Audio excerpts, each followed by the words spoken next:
Previews are back from home. I know I did previews while I was on our trip, but it didn't feel the same.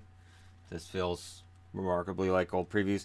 And I was late getting up this morning because I really needed my sleep. So I'm sorry that this preview is later than normal. With many apologies, and yet at the same time, I feel very, very well rested. Very well rested compared to how I've been feeling for roughly a week and a half. Just, you can't sleep in that city. You can't sleep. Why? It's a city that never sleeps, because you can't. It's too bright and loud. Maybe if they turned off the lights and just toned everything down. Just everybody just settle down. Just settle down. Settle down. All right. That being said, let's go ahead and move along. First game of the night is Montreal in against Florida. This is an interesting matchup. You've got 19-13-5 Montreal in against 15-14-6 Florida. If Florida's going to make a run, it has to start now. Not in March. It has to start now. Don't do this crap again where you guys are so far behind that by the time you get it together, it's too late. Like last year. Now, it's an interesting matchup because Montreal's 7-3 in their last two. They've won 2 in a row. Florida's 5-4-1 in their last 2. They've won 2 in a row. On the road, the Montreal Canadiens are 9-6-3 at home. Florida's 7-5-4. So not a great home record. Decent road record for Montreal. Of course, I witnessed one of those 9 wins. Anyways, for Montreal, this is a key game too because we watched Boston lose last night at home against New Jersey. If Montreal can win this here, they kind of flip the script and put the pressure on Boston. If they're unable to win in Florida tonight, then the pressure remains on them. With an Islanders team being the most likely challenger, which is a bit surprising, and yet at the same time not entirely. You look at the overall point totals, yeah. Montreal could find themselves in trouble as of tonight. So could Boston, though. Boston and Montreal have had those wildcard spots locked down for a while, and we'll see how Montreal does tonight with theirs. Domi leads Montreal in scoring with 14 goals, 21 assists. Drouin, 11 goals, 19 assists. Petrie, 7 goals and 20 assists. Tatar, 12 goals, 14 assists. Gallagher, 15 goals and 8 assists. Dano, 5 goals now that he got that hat trick against Vegas. 17 assists for him. Shaw, 9 goals, 12 assists. Lehkonen, 6 goals, 13 assists. Kotkaniemi, 4 goals, 13 assists. And rounding out the top 10, Byron with 9 goals, 5 assists. Now that I'm back home and I got the whiteboards, I'm back to 10 players for each team.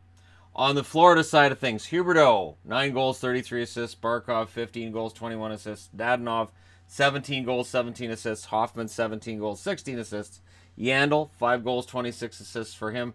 And then a big drop to Vetrano at 10 goals, 5 assists. McCann, 6 goals, 9 assists. Matheson, 2 goals, 13 assists. Trocheck, 3 goals, 11 assists. And Aaron Ekblad with 7 goals, 6 assists rounds out the top 10. Goaltending's the big news of the day with Montreal, of course. Carey Price is out. He's 15-10-4 with a 2.84 goals against, 904 save percentage. I think Price has had nagging injuries all year. I think the fact that they're admitting he's got a nagging injury keeping him out. Yeah, this is what Price does. He plays through injury. When you got a guy you're paying $10.5 million, you might want to make sure he's performing at optimum level before you let him out on the ice. Anyways, Niemi's going to start tonight. He's 4-3-1 with a 4.14 goals against, 876 save percentage. So the win-loss record is good. The rest of the numbers are ugly. So Niemi has a chance to improve that. However, he's against Florida, a team that's known for putting goals on the board. Where Florida has struggled is also in net. Luongo's their starter tonight. He's 8-6-1 with a 3.00 goals against, 905 save percentage. Reimer's the backup at 6-7-3 with a 3.45 goals against and an 888 save percentage. It is going to be an interesting game for sure, and I'm going to look forward to watching that. Next up, Ottawa, 15-18-4. They're in against the 18-13-4 New York Islanders. So the Islanders quietly still in the running, still hanging around. And now that their division seems to be tightening up at the top 3, now it is a wild card spot that they would be looking at. So because Pittsburgh and Columbus keep improving, it makes it more difficult to make that top 3 spot realistic if you're outside the playoffs in the Metro.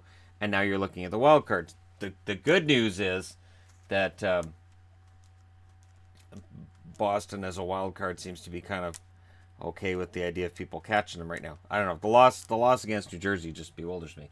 Anyways, over their last 10, Ottawa's 3-6-1. They lost 2 in a row. The Islanders are 5-4-1 at home. They won their last game. On the road, Ottawa's 4-12-1, and at home, the Islanders are 8-5-3. Everything favors the Islanders in this one. Everything. With the exception of goal scorers, it seems like there's more goal scorers in the Ottawa lineup than for the Islanders. But if you look at net, if you look on the blue line, that favors the Islanders. You look at the records on the road versus home, that favors the Islanders. Last 10 favors the Islanders. Overall favors the Islanders. Scoring leaders for Ottawa. Stone, 16 goals, 24 assists. Shabbat, 10 goals, 27 assists. No disappointment in Shabbat right now. Duchesne, 14 goals, 22 assists. Dzingel, 13 goals, 12 assists. White, 9 goals, 14 assists. Tierney, 4 goals, 18 assists. Bodker, 5 goals, 16 assists. Ryan, 6 goals, 13 assists. Kachuk, 10 goals, 8 assists. And Zach Smith with 5 goals and 8 assists. On the Islanders side of things, their scoring is more spread out. And they don't have any one single superstar, like go-to big numbers guy. Barzal might have been expected to do that, but he has 5 goals and 24 assists for 29 points in 35 games. So those are decent numbers. But with the way the scoring is this year, it looks anemic, which is fine, because the Islanders have been winning a lot of games with 2-1 scores and keeping shots against down, which is huge compared to last year for the Islanders. Bailey's next on their scoring list at 7 goals, 21 assists. Lee, 13 goals, 13 assists. Nelson, 12 goals, 11 assists. Filppula, 8 goals, 10 assists. Eberle, 7 goals, 10 assists. I really think Eberle's going to get traded. Pulak, 2 goals, 13 assists. Cizikas, 9 goals, 4 assists. Mayfield, 3 goals, 10 assists. And Beauvillier, 11 goals, 2 assists for the New York Islanders. Goaltenders, it's going to be McKenna because Anderson's hurt. So Craig Anderson's 14, 13, and 3. 3.58 goals against, 905 save percentage. McKenna's 1-3-1 with a 3.79 goals against, 902 save percentage. Not a huge difference in the numbers outside of the win-loss records, but McKenna's been decent enough. I don't think there's a whole lot of panic right now with Ottawa about goaltenders. Now, if Anderson was out long-term, maybe. But again, our Ottawa playoff team? Probably not. I can't see it. But it'll be interesting to see what they do. Do they, if it looks like they're going to bottom out, do they try to make trades to improve their team just so that the odds of Colorado getting a number 1 draft pick out of them drop? Do they do that at the deadline? Do they become buyers for that reason? Interesting idea. Leonard is the starter for the Islanders tonight. 6-6-3, 2.44 goals against, 919 save percentage. That makes Greiss the backup at 12-7-1, 2.53 goals against, 920 save percentage for Thomas Greiss. This, as I said, all kind of favors the Islanders, and we'll see what happens. But I don't have a whole lot of faith that the Islanders the Ottawa Senators pull this out. But hey, it's the Senators; they tend to do surprising things. Toronto, ask their fans.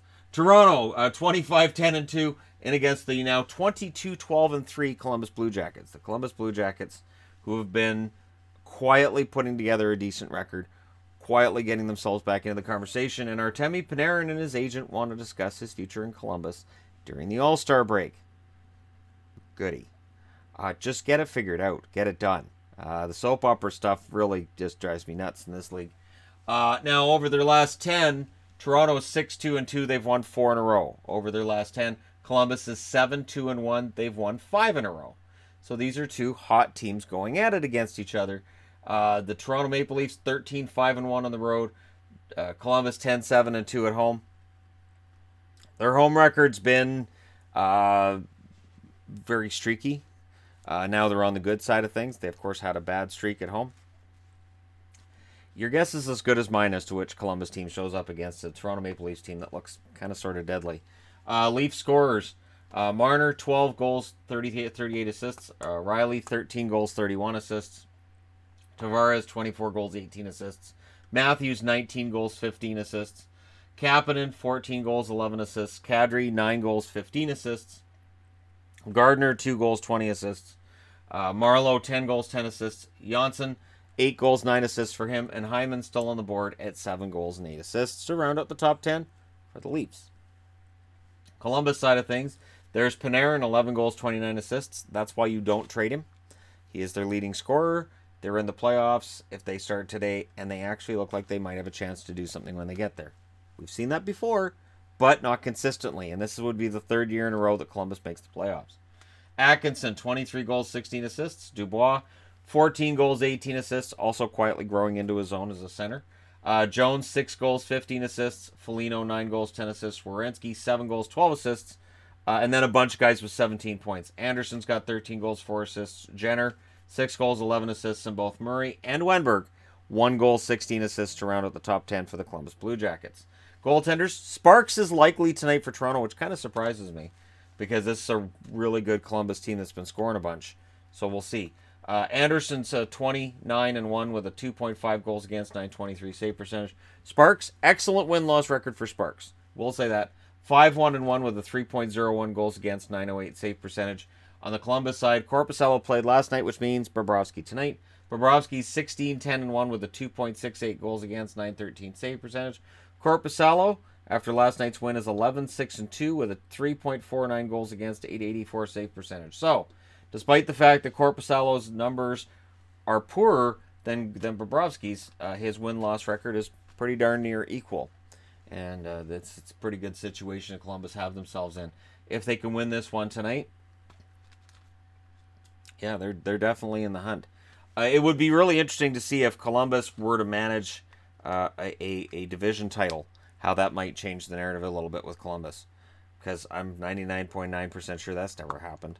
So for Columbus, you know, just psychologically, if they can win a division, if they can win a round, if they can show that they're making those advances, then a guy like Panarin or a guy like Bobrovsky isn't going, I don't know if I want to stay with this team that's never won anything in the playoffs.